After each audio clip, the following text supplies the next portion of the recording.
Well, I can't really delay any longer, so we should probably get going. Let me start with the recording. Uh, let's see here. Yes, last time we left off, we were just about to get to the duel at the cliffs. We were just going over all the backstories of our villain characters. Inigo paced the cliff edge, fingers snapping. 50 feet below him now, the man in black still climbed. Inigo's impatience was beginning to bubble beyond control. He stared down at the slow progress. Find a crevice, jam in the hand, find another crevice, jam in the other hand. 48 feet to go. Inigo slapped his sword handle, and his finger snapping began to go faster. He examined the hooded climber, half hoping he would be six-fingered, but no. This one had the proper accompaniment of digits. 47 feet to go now. Now 46. Hello there, Inigo hollowed when he could wait no more. The man in black glanced up and grunted. I've been watching you. The man in black nodded. Slow going, Inigo said. Look, I don't mean to be rude, the man in black said, finally, but I'm rather busy just now, so try not to distract me. I'm sorry, Inigo said. The man in black grunted again. I I don't suppose you could speed things up, Inigo said. If you want to speed things up so much, the man in black said, clearly quite angry now, you could lower the rope, or tree branch, or find some other helpful thing to do. I could do that, Inigo agreed, but I don't think you would accept my help, since I'm only waiting up here so that I can kill you. That does put a damper on our relationship, the man in black said then. I'm afraid you'll just have to wait. 43 feet left. 41. I could give you my word as a Spaniard, Inigo said. No good, the man in black replied. I've known too many Spaniards. I'm going crazy up here, Inigo said. Anytime you want to change places, I'd be too happy to accept. 39 feet. And resting. The man in black just hung in space, feet dangling, the entire weight of his body supported by the strength of his hand, jammed into the crevice. Come along now, Inigo pleaded. It's been a bit of a climb, the man in black explained, and I'm weary. I'll be fine in a quarter hour or so. Another quarter hour? Inconceivable. Look, we've got a piece of extra rope up here we didn't need when we made our original climb. I'll just drop it down to you and you grab hold and I'll pull and no good, the man in black repeated. You might pull, but then again, you also just might let go, which, since you're in a hurry to kill me, would certainly do the job quickly. But you wouldn't have ever known I was going to kill you if I hadn't been the one to tell you. Doesn't that let you know I can be trusted? Frankly, and I hope you won't be insulted. No. There's no way you'll trust me. Nothing comes to mind. Suddenly, Inigo raised his right hand high. I swear on the soul of Domingo Montoya, you will reach the top alive. The man in black was silent for a long while. Then he looked up. I do not know this Domingo of yours, but something in your tone says I must believe you. Throw me the rope. Inigo quickly tied it around a rock, dropped it over. The man in black grabbed hold, hung suspended alone in space. Inigo pulled. In a moment, the man in black was beside him. Thank you, the man in black said, and he sank down on the rock. Inigo sat alongside him. We'll wait until you're ready, he said. The man in black breathed deeply. Again, thank you. Why have you followed us? You carry baggage of much value. We have no intention of selling, Inigo said. That is your business. And yours? The man in black made no reply. Inigo stood and walked away, surveying the terrain over which they would battle. It was a splendid plateau, really, filled with trees for dodging around, and roots for tripping over, small rocks for losing your balance on, and boulders for leaping off if you could climb on them fast enough, and bathing everything, the entire spot, moonlight. One could not ask for a more suitable testing ground for a duel, Inigo decided. It had everything, including the marvelous cliffs at one end, beyond which was the wonderful 1,000-foot drop, always something to bear in mind when one was planning tactics. It was perfect. The place was perfect. Provided the man in black could fence. Really fence. Inigo did then what he always did before a duel. He took the great sword from its scabbard and touched one side of the blade to his face 2 times, once along one scar, once along the other. Then he examined the man in black. A fine sailor, yes. A mighty climber, no question. Courageous, without doubt. But could he fence? Really fence? Please, Inigo thought, it has been so long since I have been tested. Let this man test me. Let him be a glorious swordsman. Let him be both quick and fast, smart and strong. Give him a matchless mind for tactics, a battleground, the equal of mine. Please, please, it's been so long. Let him be a master. I have my breath back now, the man had said from the rock. Thank you for allowing me my rest. We'd best get on with it then, Inigo replied. The man in black stood. You seem a decent fellow, Inigo said. I hate to kill you. You seem a decent fellow, answered the man in black. I hate to die. But one of us must, Inigo said. Begin. And saying so, he took the six-fingered sword and put it into his left hand. He had begun all his duels left-handed lately. It was good practice for him, and although he was the only living wizard in the world with his regular hand, the right, still he was more than worthy with his left. Perhaps 30 men alive were his equal when he used his left, perhaps as many as 50, perhaps as few as 10. The man in black was also left-handed, and that warmed Inigo, and made things fairer. His weakness against the other man's strength, all to the good. They touched swords, and the man in black immediately began the Agrippa defense, which Inigo felt was sound, considering the rocky terrain, for the Agrippa kept the feet stationary at first, and made the chances of slipping minimal. Naturally, he countered with the Capo Ferro, which surprised the man in black, but he defended well, quickly shifting out of the Agrippa and taking the attack himself, using the principles of Theobald. Inigo had to smile. No one had taken the attack against him in so long, and it was thrilling. He let the man in black advance, let him build up courage, retreating gracefully between some trees, letting his Bonetti defense keep him safe from harm. Then his legs flicked, and he was behind the nearest tree, and the man in black had not expected it and was slow reacting. Inigo flashed immediately out from the tree, attacking himself now, and the man in black retreated, stumbled, got his balance, continued moving away. Inigo was impressed with the quickness of the balance return. Most men the size of the man in black would have gone down, or at the least fallen to one hand. The man in black did neither. He simply quick-stepped, wrenched his body erect, continued fighting. They were moving parallel to the cliffs now, and the trees were behind them, mostly. The man in black was slowly being forced toward a group of large boulders, for Inigo was anxious to see how well he moved when quarters were close, when you could not thrust or parry with total freedom. He continued to force, and then the boulders were surrounding them. Inigo suddenly threw his body against a nearby rock, rebounded off with stunning force, lunging with incredible speed. First blood was his. He had pinked the man in black, grazed him only along the wrist, a scratch was all, but it was bleeding. Immediately, the man in black hurried his retreat, getting his position away from the boulders, getting out into the open of the plateau. Inigo followed, not bothering to try to check the other man's flight. There would always be time for that later. Then the man in black launched his greatest assault. It came with no warning, and the speed and strength of it were terrifying. His blade flashed in the light again and again, and at first, Inigo was only too delighted to retreat. He was not entirely familiar with the style of the attack. It was mostly McBone, but there were snatches of Capo Ferro thrown in, and he continued moving backward while he concentrated on the enemy, figuring the best way to stop the assault. The man in black kept advancing, and Inigo was aware that behind him now he was coming closer and closer to the edge of the cliffs. But that could not have concerned him less. The important thing was to outthink the enemy, find his weakness, let him have his moment of exultation. Suddenly, as the cliffs came ever nearer, Inigo realized the fault in the attack that was flashing at him. A simple Theobald maneuver would destroy it entirely, but he didn't want to give it away so soon. Let the other man have to triumph a moment longer. Life allowed so few. The cliffs were very close behind him now. Inigo continued to retreat. The man in black continued advancing. Then Inigo countered with a Theobald, and the man in black blocked it. He blocked it!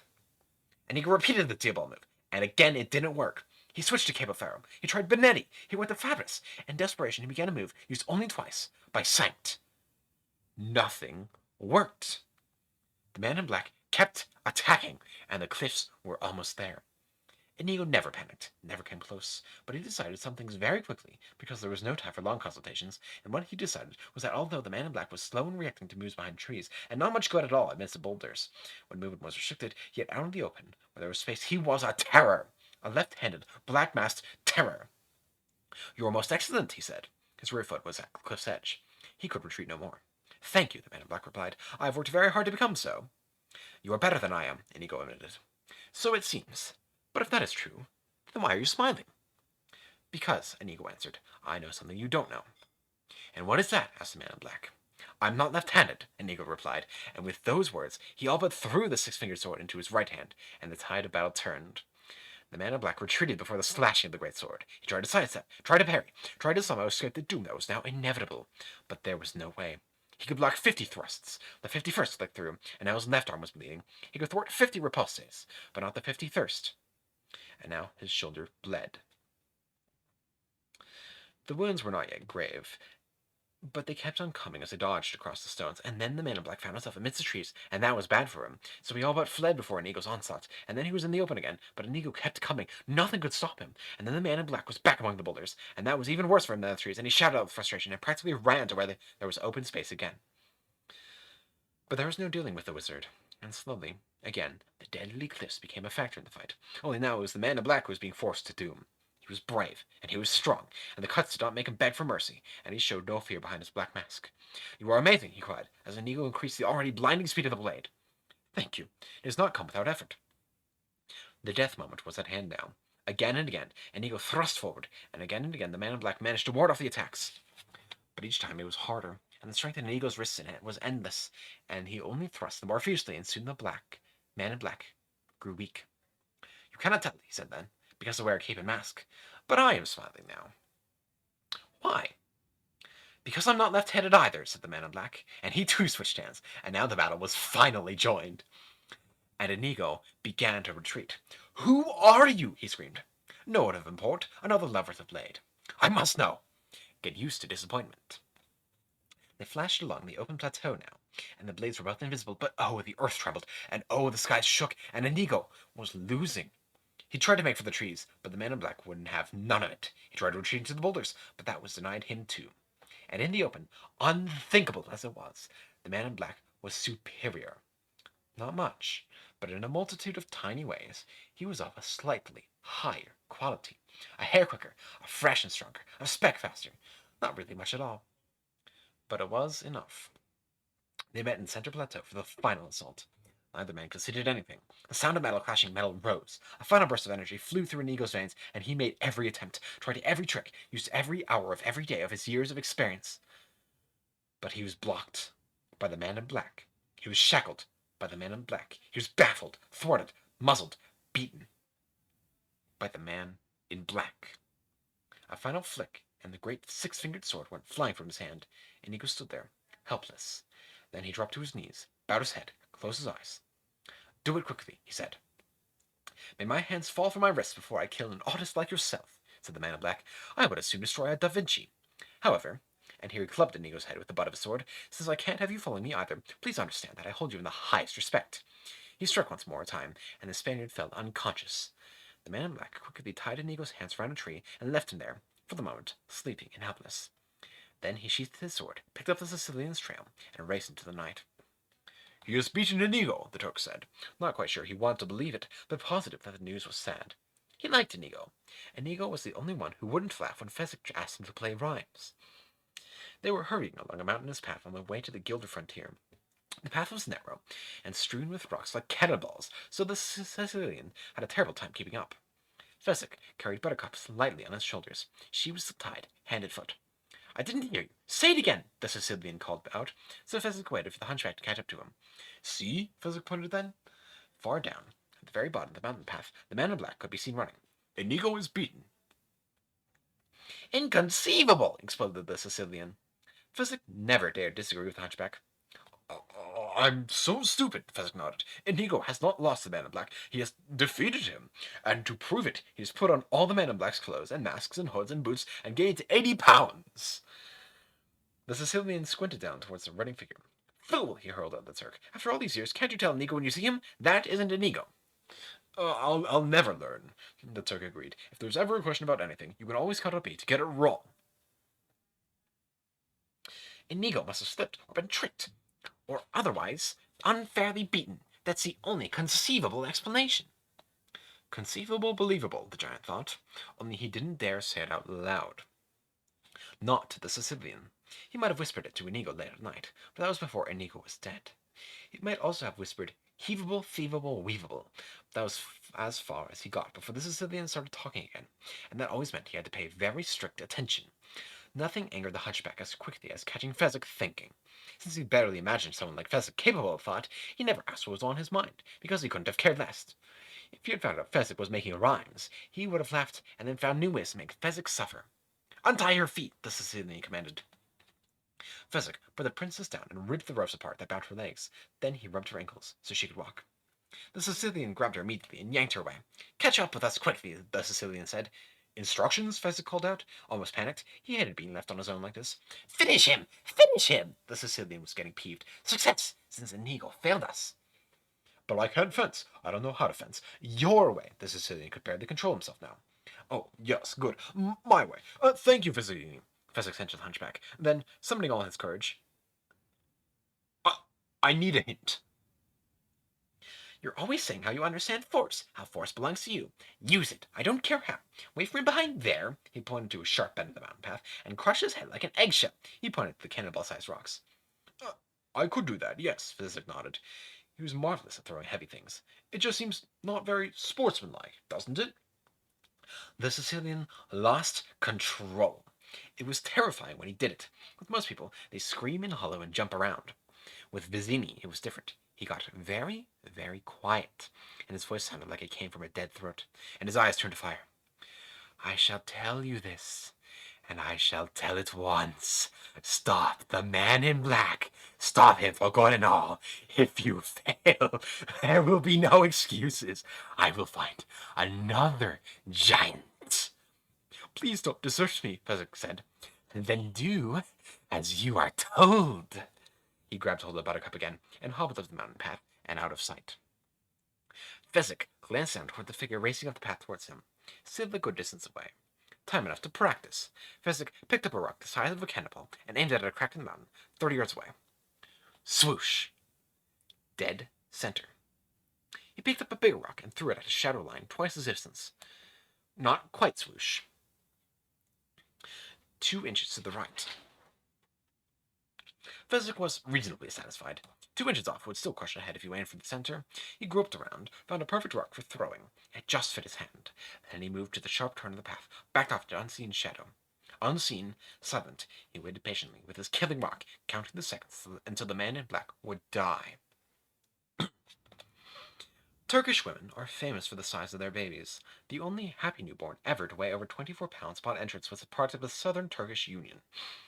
Turkish hospital records list a total of 11 children who weighed over 20 pounds at birth, and 95 more who weighed between 15 and 20. Now, all of these 106 cherubs did what babies usually do at birth. They lost 3 or 4 ounces, and it took them the better part of a week before they got it totally back. More accurately, 105 of them lost weight just after they are born. Not Fezzik. His first afternoon, he gained a pound, since he weighed but 15, and since his mother gave birth 2 weeks early. The doctors weren't unduly concerned. It's because you came 2 weeks too soon, they explained to Fezzik's mother. That explains it. Actually, of course, it didn't explain anything. But whenever doctors are confused about something, which is really more frequently than any of us would do well to think about, they always snatch at something in the vicinity of the case and add, that explains it. If Fezzik's mother had came late, they would have said, well, you came late. That explains it. Or, well, it was raining during delivery. This added weight. It is simply moisture. That explains it. A healthy baby doubles its birth weight in about 6 months and triples it in a year. When Fezzik was a year old, he weighed 85 pounds. He wasn't fat, understand. He looked like a perfectly normal, strong 85-pound kid. Not all that normal, actually. He was pretty hairy for a 1-year-old. By the time he reached kindergarten, he was ready to shave. He was the size of a normal man by this time, and all the other children made his life miserable. At first, naturally, they were scared to death. Even then, Fezzik looked fierce. But once they found out he was chicken, well, they weren't about to let an opportunity like that get away. Bully, bully, they taunted Fezzik during morning yogurt break. I'm not, Fezzik would say out loud. To himself he would go, woolly, woolly. He would never dare to consider himself a poet, because he wasn't anything like that. He just loved rhymes. Anything you said out loud, he rhymed it inside. Sometimes the rhymes made sense, sometimes they didn't. Fezzik never cared much about sense. All that mattered was the sound. Coward. Coward. I'm not! Then fight, one of them would say, and would swing all he had and hit Fezzik in the stomach, confident that all Fezzik would go, oof, and stand there, because they never hit back no matter what you did to them. Oof. Another swing. Another. A good stiff punch to the kidneys, maybe. Maybe a kick in the knee. It would go on like that until Fezzik would burst into tears and run away. One day at home, Fezzik's father said, Come here. Fezzik, as always, obeyed. Dry your tears, his mother said. 2 children had beaten him very badly just before. He did what he could to stop crying. Fezzik, this can't go on, his father said. They must stop picking on you. Kicking on you. I don't mind so much, Fezzik said. Well, you should mind, his father said. Here's a carpenter with big hands. Come on outside. I'm going to teach you how to fight. Please, I don't want... Obey your father. They trooped out to the backyard. Make a fist, his father said. Fezzik did his best. His father looked at his mother, then at the heavens. He can't even make a fist, his father said. He's trying. He's only 6. Don't be so hard on him. Fezzik's father cared for his son greatly, and he tried to keep his voice soft, so Fezzik wouldn't burst out crying, but it wasn't too easy. Honey, Fezzik's father said, look, when you make a fist, you don't put your thumb inside the fingers. You keep your thumb outside your fingers. Because if you keep your thumb inside your fingers and you hit somebody, what will happen is you'll break your thumb, and that isn't good, because the whole object when you hit somebody is to hurt the other guy, not yourself. Blurt. I don't want to hurt anybody, Daddy. I don't want you to hurt anybody, Fezzik. But if you know how to take care of yourself, and they know you know, they won't bother you any more. Father. I don't mind so much. We do, his mother said. They shouldn't pick on you, Fezzik, just because you need a shave. Back to the fist, his father said. Have we learned how? Fezzik made a fist again, this time with a thumb outside. He's a natural learner, his mother said. She cared for him as greatly as his father did. Now hit me, Fezzik's father said. No, I don't want to do that. Hit your father, Fezzik. Maybe he doesn't know how to hit, Fezzik's father said. Maybe not, Fezzik's mother shook her head sadly. Watch, honey, Fezzik's father said. See? Simple. You just make a fist, like you already know, and then you pull back your arm a little, and aim for you want to land and let go. Show your father what a natural learner you are, Fezzik's mother said. Make a punch. Hit him a good one. Fezzik made a punch toward his father's arm. Fezzik's father stared at the heavens again in frustration. He came close to your arm, Fezzik's mother said quickly, before her son's face could cloud. That was very good for a start, Fezzik. Tell him what a good start he made, she said to her husband. It was in the right general direction, Fezzik's father managed. If only I'd been sighted 1 yard farther west, it would have been perfect. I'm very tired, Fezzik said. When you learn so much so fast, you get so tired. I do anyway. Please may I be excused? Not yet, Fezzik's mother said. Honey, please hit me. Really hit me. Try. You're a smart boy. Hit me a good one, Fezzik's father begged. Tomorrow, Daddy. I promise. Tears began to form. Crying's not going to work, Fezzik. His father exploded. It's not going to work on me. It's not going to work on your mother. You're going to do what I say, and when I say you're going to hit me, if it takes all night, we're going to stand right here, and if it takes all week, we're going to stand right here, and if it... Splat! This was before emergency wards, and that was too bad, at least for Fezzik's father, because there was no place to take him after Fezzik's punch landed, except to his own bed, where he remained with his eyes shut for a day and a half, except for when the milkman came to fix his broken jaw. This was not before doctors, but in Turkey they hadn't gotten around to claiming the bone business yet. Milkmen were still in charge of bones, the logic being that if since milk was so good for bones, who would know more about broken bones than a milkman? When Fezzik's father was able to open his eyes as much as he wanted, they had a family talk, the 3 of them. You're very strong, Fezzik, his father said. Actually, that was not strictly true. What his father meant was, you're very strong, Fezzik. What came out was more like this. Ever since the milkman had wired his jaws together, all he could manage was the letter Z, but he had a very expressive face, and his wife understood him perfectly. He says, You're very strong, Fezzik. I thought I was, Fezzik answered. Last year I hit a tree once when I was very mad. I knocked it down. It was a small tree, but still, I figured that had to mean something. He says he's giving up being a carpenter, Fezzik. Oh no, Fezzik said. You'll be all well soon, Daddy. The milkman practically promised me.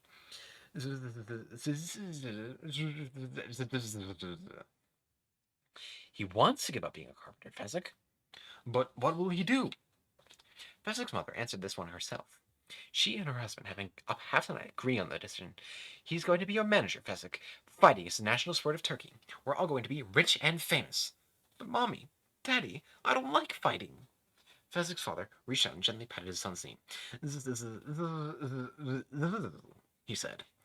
It's going to be wonderful, his mother translated. Fezzik only burst into tears.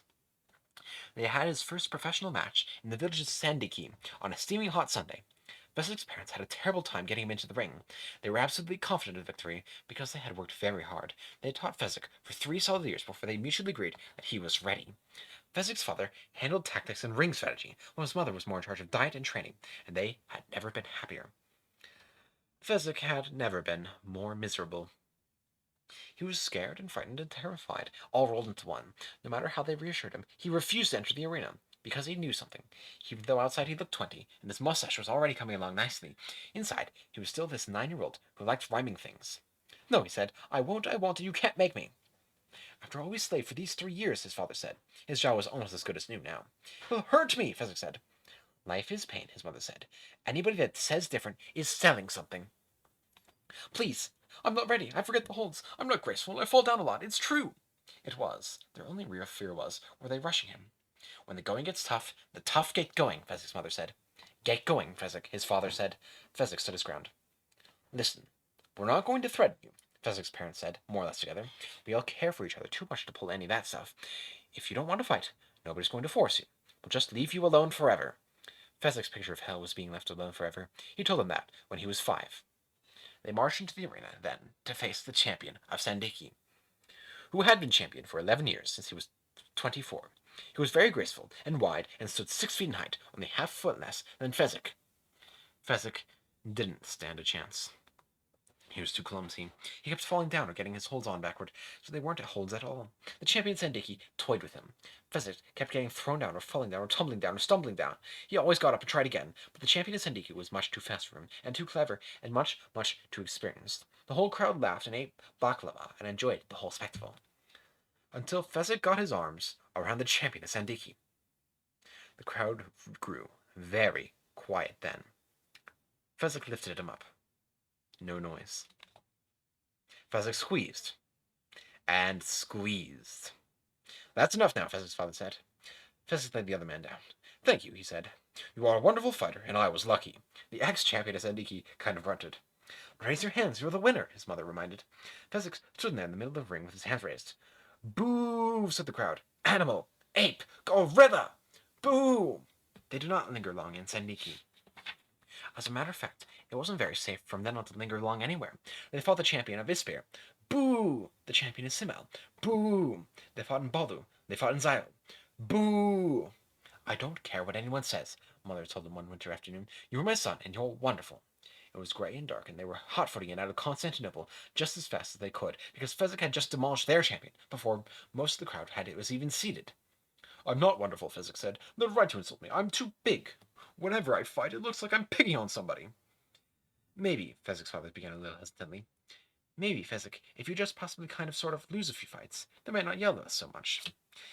The wife whirled on the husband. The boy's 11 and already you want him to throw fights? Nothing like that, no. Don't get all excited. But maybe if he'd even looked like he was suffering a little, they'd let up on us. I am suffering, Fezzik said. He was. Let it show a little more. I'll try, Daddy. That's a good boy. I can't help being strong. It's not my fault. I don't even exercise. I think it's time to head for Greece, Fezzik's father said then. We've beaten everybody in Turkey who'll fight us, and athletics began in Greece. No one appreciates talent like the Greeks. I just hate it when they go boo, Fezzik said. He did. Now his private picture of hell was being left alone with everybody going boo at him forever. They'll love you in Greece, Fezzik's mother said. They fought in Greece. Arg! Arg was the Greek for boo. Bulgaria, Yugoslavia, Czechoslovakia, Romania. Boo! They tried the Orient, the Jiu-Jitsu champion of Korea, the Karate champion of Siam, the Kung Fu champion of all India. See the note on Arg. In Mongolia, his parents died. We've done everything we can for you, Fezzik. Good luck, they said. And they were gone. It was a terrible thing. A plague that swept everything before it.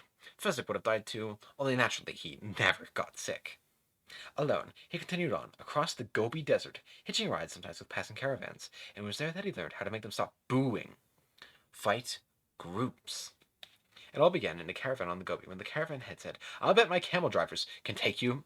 There were only 3 of them, so Fezzik said, fine, he'd try, and he did, and he won, naturally, and everybody seemed happy. Fezzik was thrilled. He never fought just one person again if it was possible. For a while, he traveled from place to place battling gangs for local charities, but his business head was never much, and, besides, doing things alone was even less appealing to him now that he was into his late teens than it had been before. He joined a traveling circus. All the other performers grumbled at him because they said he was eating more than his share of the food, so he stayed pretty much to himself except when it came to his work. But then, one night, when Fezzik had just turned 20, he got the shock of his life. The booing was back again. He could not believe it. He just squeezed half a dozen men into submission, cracked the heads of half a dozen more. What did they want from him? The truth was simply this. He had gotten too strong. He would never measure himself, but everybody whispered he must be over 7 feet tall, and he would never step on a scale, but people claimed he weighed 400. Not only that, he was quick now. All the years of experience had made him almost inhuman. He knew all the tricks. He would counter all the holds. Animal. Ape. Gorilla. Boo. That night, alone in his tent, Fezzik wept. He was a freak. Speak, he still loved rhymes. A two-headed cyclops. Eye drops, like the tears that were dropping now, dropping from his half-closed eyes. But the next morning, he got in control of himself. At least he still had his circus friends around him. That week, the circus fired him. The crowds were booing them now, too, and the fat lady threatened to walk out, and all the midgets were fuming, and that was it for Fezzik. That was in the middle of Greenland, and as everybody knows, Greenland then, as now, was the loneliest place on Earth. In Greenland, there is one person for every 20 square miles of real estate. Probably the circus was pretty stupid taking a booking there, but that wasn't the point. The point was that Fezzik was alone. In the loneliest place in the world. Just sitting there, on a rock, watching the circus pull away. He was still sitting there the next day when Vizzini the Sicilian found him. Vizzini flattered him, promised to keep the booze away. Vizzini needed Fezzik, but not half as much as Fezzik needed Vizzini. As long as Vizzini was around, you couldn't be alone. Whatever Vizzini said, Fezzik did, and if that meant crushing the head of the man in black, so be it. But not by ambush, not the coward's way. Nothing unsportsmanlike. His parents had always taught him to go by the rules. Fezzik stood in shadow, the great rock tight in his great hand. You could hear the footsteps of the man in black coming nearer, nearer. Fezzik leaped from hiding and threw the rock with incredible power and perfect accuracy. It smashed into a boulder a foot away from the face of the man in black. I did that on purpose, Fezzik said then, picking up another rock, holding it ready. I didn't have to miss. I believe you, the man in black said. They stood facing each other on the narrow mountain path. Now what happens? Said the man in black. We face each other as God intended, Fezzik said. No tricks, no weapons. Skill against skill alone. You mean you'll put down your rock, and I'll put down my sword, and we'll try to kill each other like civilized people. Is that it? If you'd rather, I can kill you now, Fezzik said gently, and he raised the rock to throw. I'm giving you a chance. So you are. And I accept it, said the man in black, and he began to take off sword and scabbard. Although, frankly, I think the odds are slightly in your favor at hand-fighting. I tell you what I tell everybody, Fezzik explained. I cannot help being the biggest and the strongest. It's not my fault. I'm not blaming you, said the man in black. Let's get to it then, Fezzik said, and he dropped his rock and got into fighting position, watching as the man in black slowly moved toward him. For a moment, Fezzik felt almost wistful. This was clearly a good fellow, even if he had killed an eagle. He didn't complain or try and beg or bribe. He just accepted his fate. No complaining, nothing like that. Obviously a criminal of character. Was he a criminal, though? Fezzik wondered. Surely the mask would indicate that. Or was it worse than that? Was he disfigured? His face burned away by acid, perhaps? Or perhaps born hideous? Why do you wear a mask and hood? Fezzik asked. I think everybody will in the near future, was the man in black's reply. They're terribly comfortable. They faced each other on the mountain path. There was a moment's pause. Then they engaged. Fezzik let the man in black fiddle around for a bit, tested the man's strength, which was considerable for someone who wasn't a giant. He let the man in black feint and dodge and try a hold here, a hold there. Then he was quite sure the man in black would not go to his maker embarrassed. Fezzik locked his arms tight around. Fezzik lifted and squeezed and squeezed. And then he took the remains of the man in black, snapped him one way, snapped him the other, cracked him with one hand in the neck, the other at the spine base, locked his legs, rolled his limp arms around them, and tossed the entire bundle of what had once been human into a nearby crevice. That was the theory, anyway. What actually happened was this. Fezzik lifted and squeezed, and the man in black slipped free. Thought Fezzik. That certainly was a surprise. I thought for sure I had him. You were very quick, Fezzik complimented. And a good thing, too, said the man in black. Then they engaged again. This time Fezzik did not give the man in black a chance to fiddle. He just grabbed him, swung him around the head once, twice, smashed his skull against the nearest boulder, pounded it, pummeled it, gave him a final squeeze for good measure, and tossed the remains of what had once been alive into a nearby crevice. Those were his intentions, anyway. In actuality, he never even got through the grabbing part with much success, because no sooner had Feather's great hands reached out than the man in black dropped and spun and twisted and was loose and free and was still quite alive. I don't understand a thing that's been happening, Fezzik thought. Could I be losing my strength? Could there be a mountain disease that takes your strength? There was a desert disease that took my parents' strength. That must be it. I must have caught a plague. But if that is it, why isn't he weak? No, I must still be strong. It has to be something else. Now what could it be? Suddenly, he knew. He had not fought against one man in so long he had all but forgotten how. He had been fighting groups and gangs and bunches for so many years that the idea of having but a single opponent was slow in making itself known to him, because you fought them entirely differently. When there were 12 against you, you made certain moves, tried certain holds, acted in certain ways. When there was but one, you had to completely readjust yourself. Quickly now, Physic went back through time. How had he fought the champion at Sandiki? He flashed that fight in his mind, then reminded himself of all the other victories against the other champions, the men from Ispir and Simal and Bolu and Zion. He remembered fleeing Constantinople because he had beaten their champion so quickly, so easily. Yes, Fezzik thought, of course, and suddenly he readjusted his style to what it once had been. But by that time, the man in black had him by the throat. The man in black was riding him, and his arms were locked across Fezzik's windpipe, one in front, one behind. Fezzik reached back, but the man in black was hard to grasp. Fezzik could not get his arms around to his back and dislodge the enemy. Fezzik ran at a boulder and, at the last moment, spun around so the man in charge, the man in black, received the main force of the charge. It was a terrible jolt. Fezzik knew it was. But the grip on his windpipe grew ever tighter. Fezzik charged the boulder again spun, and again he knew the power of the blow the man in black had taken. But still the grip remained. Fezzik clawed at the man in black's arms. He pounded his giant fist against them. By now he had no air. Fezzik continued to struggle. He could feel the hollowness in his legs now. He could see the world beginning to pale, but he did not give up. He was the mighty Fezzik, lover of rhymes, and you did not give up, no matter what. Now the hollowness was in his arms, and the world was snowing. Fezzik went to his knees. He pounded still, but feebly. He fought still, but his blows would not have harmed a child. No air. There was no more air. There was no more anything. Not for Fezzik. Not in this world. I am beaten. I am going to die, he thought just before he fell onto the mountain path. He was only half wrong. There is an instant between unconsciousness and death, and as the giant pitched onto the rocky path, that instant happened, and just before it happened, the man in black let go. He staggered to his feet and leaned against the boulder until he could walk. Fezzik lay sprawled, faintly breathing. The man in black looked around for a rope to secure the giant, gave up the search almost as soon as he had begun. What good were ropes against strength like this? He would simply snap them. The man in black made his way back to where he dropped his sword. He put it back on. 2 down, and the hardest one to go. Vizzini was waiting for him. Indeed, he had set out a little picnic spread. From the knapsack that he always carried, he had taken a small handkerchief on it, and he had placed 2 wine goblets. In the center was a small leather wine holster, and beside it some cheese and some apples. The spot could not have been lovelier, a high point of the mountain path, with a splendid view all the way back to Florin Channel. Buttercup lay helpless beside the picnic, gagged and tied and blindfolded. Vizzini held his long knife against her white throat. "Welcome," Vizzini called, when the man in black was almost upon him. The man in black stopped and surveyed the situation. "You've beaten my Turk," Vizzini said. "It would seem so. And now it is down to you, and it is down to me." "That would seem so," the man in black said, edging just a half step closer to the hunchback's long knife. With a smile, the hunchback pushed the knife harder against Buttercup's throat. It was about to bring blood. "If you wish her dead, by all means, keep moving," Vizzini said. The man in black froze. "Better," Vizzini nodded. No sound now, beneath the moonlight.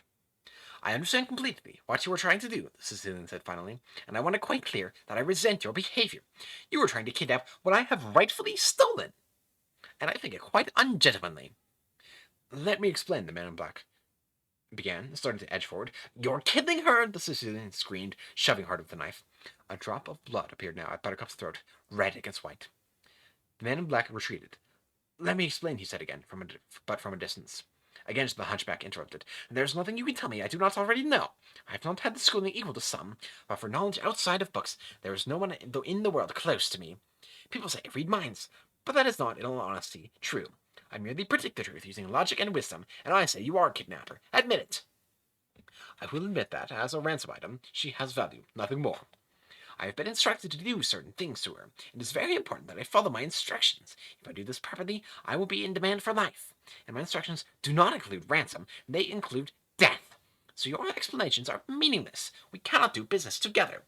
You wish to keep her alive for ransom, whereas it is terribly important to me that she stop breathing in the very near future." "Has it occurred to you that I have gone to great effort and expense, as well as personal sacrifice, to reach this point?" the man in black replied, "and that, if I fail now, I might get very angry. And if she stops breathing in the very near future, it is entirely possible that you will catch the same fatal illness?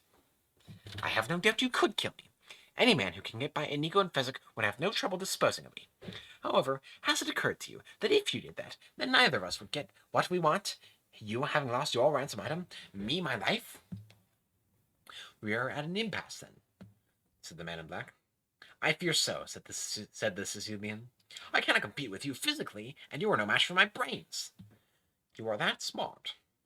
There are no words to contain all my wisdom. I am so cunning, crafty, and clever, so filled with deceit, guile, and chicanery, such a knave, so shrewd, cagey as well as calculating, as diabolical as I am vulpine, so tricky as I am untrustworthy. Well, I told you, there were not words meant to explain how great my brain is, but let me put it this way. The world is several million years old, and several billion people have at one time or another trod upon it. But I, Vizzini, the Sicilian, am, speaking with pure candor and modesty, the slickest, sleekest, slyest, and wiliest fellow who has yet come down the pike. In that case, the man in black, I challenge you to a battle of wits. Vizzini had to smile. For the princess, you read my mind. It just seems that way. I told you, it's merely logic and wisdom. To the death! Correct again. I accept, cried Vizzini. Begin the battle. Pour the wine, said the man in black. Vizzini filled the 2 goblets with deep red liquid. The man in black pulled from his dark clothing a small packet and handed it to the hunchback. Open it and inhale, but be careful not to touch. Vizzini took the packet and followed the instructions. I smell nothing. The man in black took the packet again. What you do not smell is called iocane powder. It is odorless, tasteless, and dissolves immediately in any kind of liquid. It also happens to be the deadliest poison known to man. Vizzini was beginning to get excited. I don't suppose you'd hand me the goblets, said the man in black. Vizzini shook his head. Take them yourself. My long knife does not leave her throat. The man in black reached down for the goblets. He took them and turned away. Vizzini cackled aloud in anticipation. The man in black busied himself a long moment. Then he turned again, with a goblet in each hand. Very carefully, he put the goblet in his right hand in front of Vizzini, and put the goblet in his left hand, across the kerchief from the hunchback. He sat down in front of the left-hand goblet, and dropped the empty iocane packet by the cheese. Your guess, he said. Where is the poison? Guess, Vizzini cried. I don't guess. I think. I ponder. I deduce. And then I decide. But I never guess.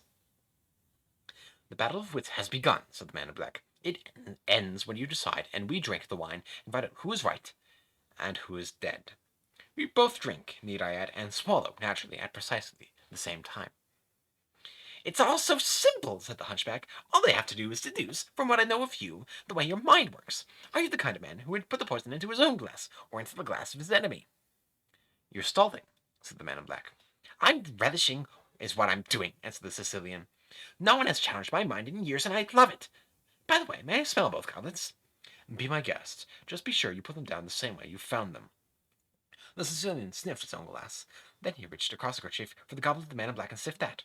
As you said, odorless. As I also said, you're stalling. The Sicilian smiled and stared at the wine goblets. Now a great fool, he began, would place the wine in his own goblet, because he would know that only another great fool would reach first for what he was giving. I am clearly not a great fool, so I will clearly not reach for your wine. That's your final choice? No, because you knew I was not a great fool, so you'd know that I would never fall for such a trick. You would count on it, so I would clearly not reach for mine either. Keep going, said the man in black. I intend to, the Sicilian reflected a moment. We have now decided the poison cup is most likely in front of you. But the poison is powder made from iocane, and iocane comes only from Australia. And Australia, as everyone knows, is peopled with criminals, and criminals are used to having people not trust them, as I don't trust you, which means I can clearly not choose the wine in front of you. The man in black was starting to get nervous. But again, you must have suspected I knew the origins of iocane, as you would have known I knew about the criminals and criminal behavior, and therefore I can clearly not choose the wine in front of me.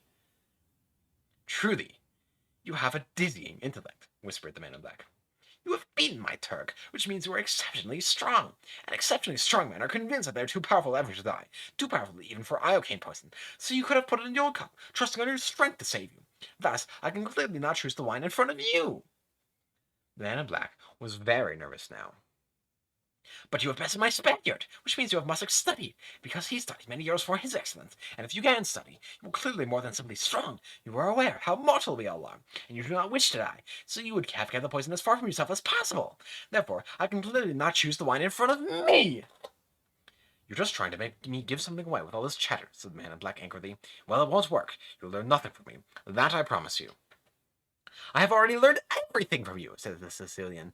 I know where the poison is. Only a genius could have deduced as much. How fortunate for me that I happen to be one, said the hunchback, growing more and more amused now. You cannot frighten me, said the man in black. But there was fear all through his voice. Shall we drink, then? Pick, choose, quit dragging it out. You don't know. You couldn't know. The Sicilian only smiled at the outburst. Then a strange look crossed his features, and he pointed off behind before. But then he pointed off behind the man in black. What in the world can that be? He asked. The man in black turned around and looked. I don't see anything. Oh well, I could have sworn I saw something. No matter. The Sicilian began to laugh. I don't understand what's so funny, said the man in black. Tell you in a minute, said the hunchback. But first, let's drink. Then he picked up his own wine goblet. The man in black picked up the one in front of him. They drank. You guessed wrong, said the man in black. You only think I guessed wrong, said the Sicilian, his laughter ringing louder. That's what's so funny. I switched glances when your back was turned. There was nothing more for the man in black to say. Oh, cried the hunchback. You fell victims of one of the classic blunders. The most famous is never get involved in a land war in Asia, but like slightly less well known is this. Never go in against a Sicilian. Never go in against a Sicilian when death is on the line. He was quite chilly until the iocane powder took effect. The man in black stepped quickly over the corpse, then roughly ripped the blindfold from the princess's eyes. I heard everything that happened, Buttercup began. Then she said, Oh, because she had never been next to a dead man before. You killed him, she whispered finally. I let him die laughing, said the man in black. Pray I do as much for you. He lifted her, slashed her bonds away, put her on her feet, and started to pull her along. Please, Buttercup said, give me a moment to gather myself. The man in black released his grip. Buttercup rubbed her wrists, stopped, massaged her ankles. She took a final look at the Sicilian. To think, she murmured, all that time it was your cup that was poisoned. They were both poisoned, said the man in black. I spent the last 2 years building up an immunity to iocane powder. Buttercup looked up at him. He was terrifying to her, masked and hooded and dangerous. His voice was strained, rough. Who are you? She asked. I am no one to be trifled with, replied the man in black. That is all you ever need to know. And with that, he yanked her upright. You've had your moment. Again, he pulled her after him. This time, she could do nothing but follow. They moved along the mountain path. The moonlight was very bright, and there were rocks everywhere, and to Buttercup it all looked dead and yellow, like the moon. She had just spent several hours with 3 men who were openly planning to kill her. So why, she wondered, was she more frightened now than then? Who was the horrid hooded figure who to strike fear in her so? What could be worse than dying? I will pay you a great deal of money to release me, she managed to say. The man in black glanced at her. You are rich, then? I will be, Buttercup said. Whatever you want for ransom, I promise I don't get it for you if you let me go. The man in black just laughed. I was not speaking in jest. You promise. I should release you on your promise. What is that worth? The vow of a woman? Oh, that is very funny, Highness, spoken in jest or not. They proceeded along the mountain path to an open space. The man in black stopped then. There were a million stars fighting for prominence, and for a moment he seemed to be intent on nothing less than studying them all, as Buttercup watched his eye flick from constellation to constellation behind his mask. Then, with no warning, he spun off the path, heading to the wild terrain, pulling her behind him. She stumbled. He pulled her to her feet. Again she fell. Again he righted her. I cannot move this quickly. You can, and you will, or you will suffer greatly. Do you think I could make you suffer greatly? Buttercup nodded. Then run, cried the man in black, and he broke into a run himself, flying across the rocks in the moonlight, pulling the princess behind him. She did her best to keep up. She was as frightened as to do what he would do to her, so she dared not fall back again. After 5 minutes, the man in black stopped dead. Catch your breath, he commanded. Buttercup nodded, gasped in air, tried to quiet her heart, but then they were off again, with no warning, dashing across the mountain terrain, heading... Where do you take me? Buttercup gasped, when he again gave her a chance to rest. Surely even someone as arrogant as you cannot expect me to give an answer. It does not matter if you tell or not. He will find you. He, Highness? Prince Humperdinck. There is no greater hunter. He can track a falcon on a cloudy day. He can find you. You have confidence that your dearest love will save you, do you? I never said that he was my dearest love, and yes, he will save me, that I know. You admit you do not love your husband-to-be? Fancy, an honest woman. You're a rare specimen, Highness. The prince and I have never from the beginning lied to each other. He knows I do not love him. Or not capable of love, is what you mean. I'm very capable of love, Buttercup said. Hold your tongue, I think. I have loved more deeply than a killer like you can possibly imagine. He slapped her. That is the penalty for lying, Highness. Where I come from, when a woman lies, she is reprimanded. But I spoke the truth. I. Buttercup saw his hand rise a second time, so she stopped quickly, fell dead silent. Then they began to run again. They did not speak for hours. They just ran, and then, if he could guess when she was spent, he would stop, release her hand. She would try to catch her breath, but the next dash she was sure would come. Without a sound, he would grab her, and off they would go. It was close at dawn when they first saw the Armada. They were running along the edge of a towering ravine. They seemed almost to be at the top of the world. When they stopped, Buttercup sank down to rest. The man in black stood silently over her. Your love comes, not alone, he said then. Buttercup did not understand. The man in black pointed back the way they had come. Buttercup stared, and as she did, the waters of Florin Channel seemed as filled with light as the sky was filled with stars. He must have ordered every ship in Florin after you, the man in black said. Such a sight I have never seen. He stared at all the lanterns on the ships as they moved. You would never escape him, Buttercup said. If you release me, I promise that you will come to no harm. You are much too generous. I could never accept such an offer. I offered you your life. That was generous enough. Highness, said the man in black, and his hands were suddenly at her throat. If there is talk of life to be done, let me do it. You would not kill me. You did not steal me from murderers to murder me yourself. Wise as well as loving, said the man in black. He jerked her to her feet, and they ran along the edge of the great ravine. It was hundreds of feet deep, and filled with rocks and trees and lifting shadows. Abruptly, the man in black stopped, stared back at the Armada. To be honest, he said, I had not expected quite so many. You could never predict my prince. That is why he is the greatest hunter. I wonder, said the man in black, will he stay in one group, or will he divide? Some to search the coastline, some to follow your path on land. What do you think? I only know he will find me, and if you have not given me my freedom first, he will not treat you gently. Surely he must have discussed things with you, the thrill of the hunt. What has he done in the past with many ships? We do not discuss hunting, that I can assure you. Not hunting, not love, what do you talk about? We do not see all that much of each other. Tender couple. Buttercup could feel the upset coming. We are always very honest with each other. Not everyone can say as much. May I please tell you something, Highness? You are very cold. I'm not. I'm very cold and very young, and if you live, I think you'll turn to hoarfrost. Why do you pick at me? I have come to terms with my life, and that is my affair. I'm not cold, I swear, but I have decided certain things. It is best for me to ignore emotion. I have not been happy dealing with it. Her heart was a secret garden, and the walls were very high. I loved once, Buttercup said after a moment. It worked out very badly. Another rich man. Yes, and he left you for a richer woman. No, poor, and he killed him. Were you sorry? Did you feel pain? Admit that you felt nothing. Do not mock my grief. I died that day. The Armada began to fire signal cannons. The explosions echoed through the mountains. The man in black stared as the ships began to change formation. And while he was watching the ships, Buttercup shoved them with all her strength remaining. For a moment, the man in black teetered at the ravine edge. His arms spun like windmills, fighting for balance. They swung and gripped the air, and then he began his slide. Down went the man in black, stumbling and torn and reaching out to stop his descent, but the ravine was too steep, and nothing could be done. Down, down, rolling over rocks, spinning, all out of control. Buttercup stared at what she had done. Finally, he rested far below her, silent and without motion. You can die, too, for all I care, he said, and then she turned away. Words followed her, whispered from afar, weak and warm and familiar. As you wish. Dawn in the mountains. Buttercup turned back to the source of the sound and stared down as, in the first time, in the light, the man in black struggled to remove his mask. Oh, my sweet Leslie, Buttercup said, what have I done to you now? From the bottom of the ravine there came only silence.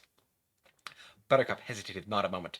Down she went after him, keeping her feet as best she could, and as she began, she thought she heard him crying out to her over and over, but she could not make sense of his words, because inside her now there was only the thunder of walls crumbling, and that was noise enough. Besides, her balance quickly was gone, and the ravine had her. She fell fast, and she fell hard, but what did that matter, since she would have gladly dropped 1,000 feet onto a bed of nails if Wesley had been waiting at the bottom. Down, down, tossed and spinning, crashing, torn, all out of control, she rolled and twisted and plunged, cartwheeling toward what was left of her beloved. And that is where we will end today. I've read nearly an hour, and that is as good a stopping point as any. The chapter just continues. This is a very long chapter. I read for about an hour yesterday on it, and it still goes. But I suppose we'll do again tomorrow. Thank you for listening, everyone.